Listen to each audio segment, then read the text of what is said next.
let's talk about how we intend to enable the Nigerian economy. I will start to talk about energy. Nigeria is a country that we have abundant blessing in terms of energy resources. We have more than 1.6 trillion cubic feet of gas underneath us, yet we are suffering from electricity. We also have a lot of coal in Enugu that has the potential of generating 20,000 megawatts, yet it's just sitting down there. Up north over there, starting from Sokoto down to Zamfara, then to Kebbi, then up to Yobe, some parts of Kano, Jigawa, Maiduguri, and some part of Adamawa State have abundant supply of solar energy. Yet, we are suffering from lack of electricity. We suffered a lot by investing on the cheaper, short-term investment in electricity generation, which is hydropower, which has been long time abandoned by so many countries in the world.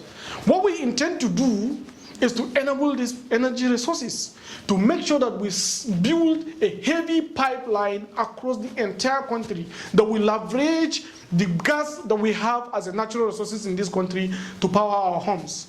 We will use the coal in Enugu, the great coal city, to be able to generate enormous amount of thermal energy that can be able to supply and supplement our electricity supply.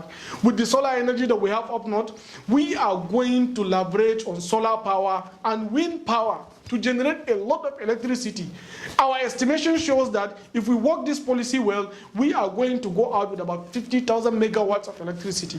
So far, this country has been investing so much amount of billions of USD in electricity generation, yet we are yet to even reach 4,000 megawatts.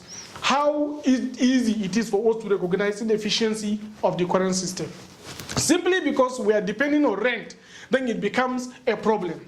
Now, what we intend to do is to discourage and completely stop the current FAC regime, a regime that enables people to be coming from different states to sit in Abuja and collect checks and the monies that they didn't work for. We will not encourage that. The entire money that is coming from our petroleum industry is going to be used to invest in Nigerian infrastructure. We are going to build good roads, we are going to build good bridges, we are going to discontinue anything called geopolitical zones in this country and then change it to geoeconomic zones. We are going to urbanize about 9 states in this country, especially the states that are across our shoreline.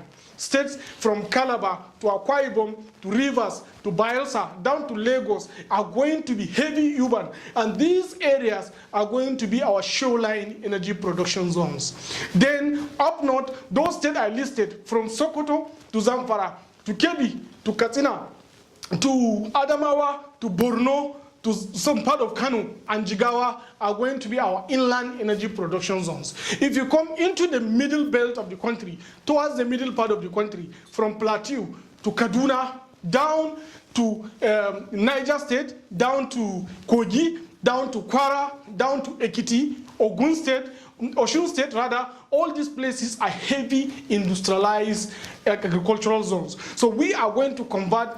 We are not going to invest in this kind of mini agricultural investment that has been happening today in this country. We recognize that agriculture is a very big business, and we are going to support heavy, real, strong enterprises to produce agriculture at industrial scale. We understand that agriculture is not about producing rice to eat. It's about producing natural resources that can be transformed into finished goods. And this is the area where we will focus agriculture at the business area, as a business angle. Now again, we are going to look into how we will strengthen our entertainment industry. We have a lot of issues. When our talents have been producing content over a long period of time, and then the content they have been producing has not been right protected.